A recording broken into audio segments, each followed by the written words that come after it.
I was like, the bass has less strings. And the metal back then, pretty much the bass player would just go dun dun dun dun dun dun, and then the guitarist would do all the riffs.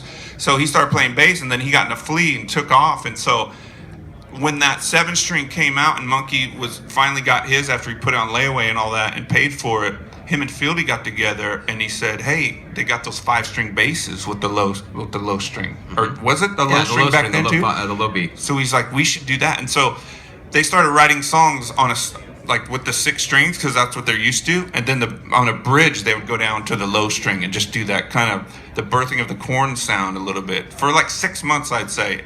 And then that's when they asked me to, I was getting ready to leave, move out of LA and go work for my dad's gas station, Chevron gas station. So it was like metal or gas station. And I was sick of being broke. I started doing acid and mushrooms, and I was just like, I don't want to do all that stuff. And when they asked me to stay, that's when Monkey, he loaned me, actually by that time he had another one. What was it, the Universe? I don't know. You're not Ebenezer, I forgot.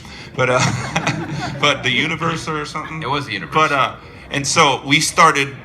He lent me that, and I just started jamming on that. And then within like probably 2 months, we started writing songs mainly on the low string, and that's how that sound was birthed. And it was Monkey, man. He's the guy that had the vision and was the Steve Vai fan, and I love Steve Vai too, but I didn't really know about that stuff because I wasn't playing music actually, because I was just kind of lost in life and being their roadie and friend and drinking and started doing drugs, so I was like kind of lost. And once they pulled me back into music and let me be a part of their band, that's when I came alive, and my music, like everything I learned back then just got magnified, and we started writing the music. But even then, it wasn't just about the low note. It was also about that crazy dissonance in the high chords, in contrast to the low notes of the groove. That's really part of that huge sound. Like I said before to this youngster, it's like we weren't afraid to be freaky, you know. And some of the stuff like those, you know, some of the like Sepultura was doing that, and so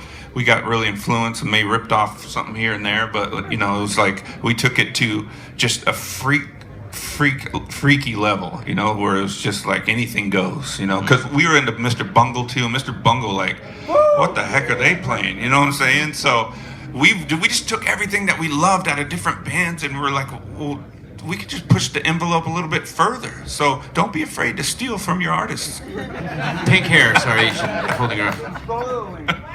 What up, bro?